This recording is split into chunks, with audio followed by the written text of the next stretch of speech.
дар шаҳри Хуҷанд давоми 7 моҳи соли ҷори 23.6 километр роҳҳои ҳудуди шаҳр таъмир карда шуд. Аз ин 17.2 километр роҳҳо аз таъмири асосӣ бароварда шуд, ки 57% нақшаро ташкил медиҳад. Гузарондани таъмири ҷорӣ бошад, то имрӯз ба масофаи 6.4 километр роҳҳо ба анҷом расонида шуд, ки 58.2% нақшаро дар бар мегирад. Бино ба иттилои масъулини корхонаи давлатии истифодабарии роҳҳои шаҳри Хуҷанд, соли ҷорӣ тибқи нақша бояд дар умум 41 километр роҳҳои ҳудуди шаҳр аз таъмир бароварда шавад. ҳоло дар асоси нақшаи пешбинишуда таъмиру мунфаршкунии роҳҳо идома дошта, тасмим ҳаст то анҷоми мавсим нақша пурра ба иҷро расонида шавад.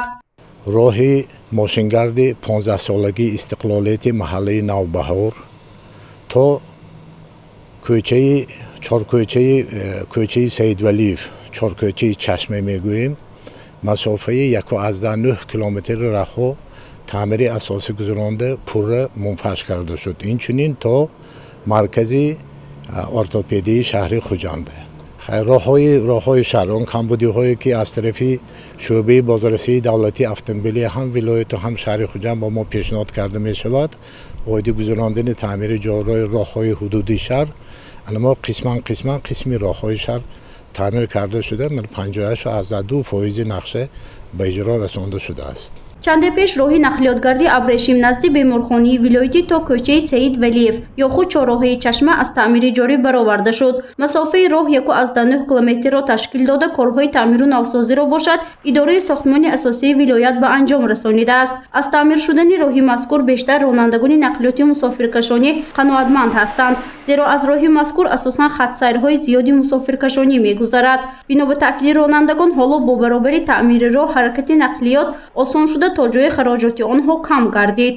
пештар охир қадоқаш мӯл буд, роҳ гузашта намешуд. ҳозир ягала беҳтар шудагӣ, нақ шудагӣ роҳ. шофирҳо бемалол рафта мебиёд. ҳолати аввалаш ҷудоям бад буд. мошинҳои адиригиш пемушай мекард, вақт мебурафта ягала су сай мекард одам. ҳозир вақташ киди мегардад, беҳтар шудагӣ, нақ шудагӣ, ҷудоям нақ шудагӣ.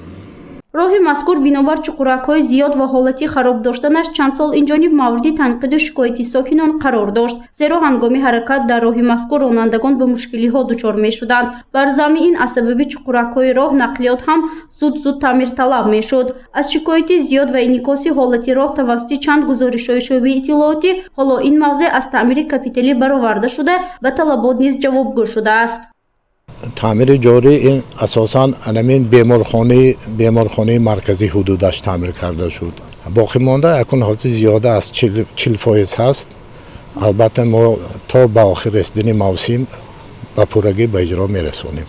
аз масофаи умумии 41 километр роҳҳои ҳудуди шаҳри Хуҷанд, ки бояд соли ҷорӣ аз таъмир бароварда шавад, 30 километрашро таъмири асосӣ ва боқимонда 11 километри дигарро таъмири ҷорӣ ташкил медиҳад. аз ин миқдор ҳоло наздики 40% корҳои таъмиру мунфаршкунӣ боқӣ мондааст, ки тасмим ҳаст то охирҳои моҳи сентябр пурра ба анҷом расонида шавад. гузориши Фарзона Шамсиева, Насим Раҳимов барои барномаи Иттилоотии Хабар.